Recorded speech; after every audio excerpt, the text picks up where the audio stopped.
26ನೇ ತಾರೀಕಿನ ದಿವಸ ಬಸವ ಜಯಂತಿಯನ್ನು ಜಿಲ್ಲಾ ಮಟ್ಟದಲ್ಲಿ ಒಂದು ಆಚರಣೆ ಮಾಡಬೇಕು ಅಂತ ಹೇಳಿ ಸಮಾಜದ ಎಲ್ಲ ಮುಖಂಡರು ಇವತ್ತು ಸಭೆ ಸೇರಿಕೊಂಡು ಕಳೆದ ಬಾರಿನೂ ಆಗಿತ್ತು, ಈ ಬಾರಿನೂ ಕೂಡ ವಿಜೃಂಭಣೆಯಿಂದ ನಾವು ಮಾಡ್ತಾಯಿದ್ದೀವಿ. ಅನೇಕ ಮಹಾನುಭಾವರ, ಅನೇಕ ಸಾಧು ಸಂತರ, ಅನೇಕ ಹಿರಿಯರ ಜಯಂತಿಗಳನ್ನು ನಾವು ಮಾಡ್ತಕ್ಕಂಥದ್ದು ಇದೆ. ಅದು ಶಿವ ಜಯಂತಿ ಇರ್ಬೋದು, ಬಸವ ಜಯಂತಿ ಇರ್ಬೋದು, ಅಂಬೇಡ್ಕರ್ ಜಯಂತಿ ಇರ್ಬೋದು, ಮಹಾತ್ಮ ಗಾಂಧಿ ಜಯಂತಿ ಇರ್ಬೋದು, ಅನೇಕ ಮಹಾತ್ಮರ, ಅನೇಕ ಮಹಾಪುರುಷರ ಜಯಂತಿಗಳನ್ನು ಮಾಡ್ತೀವಿ. ಅದೇ ಥರನಾಗಿ ಇದನ್ನು ಕೂಡ ಬಸವಣ್ಣವರು ಇಡೀ ರಾಷ್ಟ್ರಕ್ಕೆ, ಒಂದು ವಿಶ್ವಕ್ಕೆ ಒಂದು ಸಂದೇಶವನ್ನು ಕೊಟ್ಟಿರ್ತಕ್ಕಂಥ ಮಹಾನ್ ಮಹಾತ್ಮರವರು.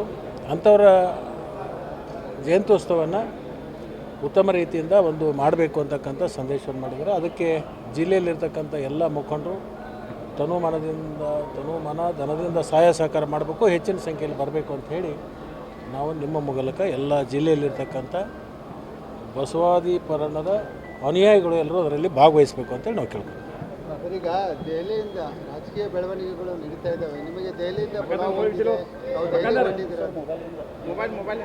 ಯಾವುದು ನಮಗೇನು ಇರಲಿ ತನಕ ಯಾವುದು ಬುಲಾವು ಬಂದಿಲ್ಲ, ಯಾವುದು ಕರೆನೂ ಬಂದಿಲ್ಲ. ಕರೆ ಬಂದಂಥ ಸಂದರ್ಭದಲ್ಲಿ ನಿಮಗೆ ಹೇಳೇ ಹೋಗ್ತೀವಿ. ಸರ್, ಈಗ ದೆಹಲಿಗೆ ತಮ್ಮ ಹೆಸರು ಕೂಡ ಇತ್ತು. ಬೆಳಗಾವಿಯಿಂದ 4-5 ಜನರ ಹೆಸರಿದೆ. ಗಣೇಶ್ ಹುಕ್ಕೇರಿ, ಮಹಂತೇಶ್ ಕೌಜಲಿಗೆ, ಅಶೋಕ್ ಪಾಟೀಲ್ ಸೇರಿದಂತೆ ತಮ್ಮ ಹೆಸರು ಕೂಡ ಇತ್ತು. ತಾವೇನಾದರೂ ಒಡ್ಡಿದ್ದೀರಾ? ಇಲ್ಲ, ನಾಳೆ ನನ್ನ ಕ್ಷೇತ್ರದಲ್ಲಿ ಕುಡಿ ನೀರಿಂದ ಅನೇಕ ಕೆಲಸ ಕಾರ್ಯಗಳು ಇರೋದರಿಂದ ಮತ್ತು ಅನೇಕ ಪೂಜಾ ಕಾರ್ಯಕ್ರಮಗಳನ್ನು ಪೂರ್ವ ನಿಯೋಜಿತ ಕಾರ್ಯಕ್ರಮ ಇರೋದರಿಂದ ನಾನು ದಿಲ್ಲಿಗೇನೂ ಹೋಗ್ತಾ ಇಲ್ಲ. ಸರ್, ಲಕ್ಷ್ಮಣ್ ಸವದಿ ಅವರಿಗೆ ಸಚಿವ ಸ್ಥಾನ ಸಿಗುತ್ತೆ ಅನ್ನೋದು ಖಾತ್ರಿ ಅಥವಾ ಭರವಸೆ ಇದೆಯಾ?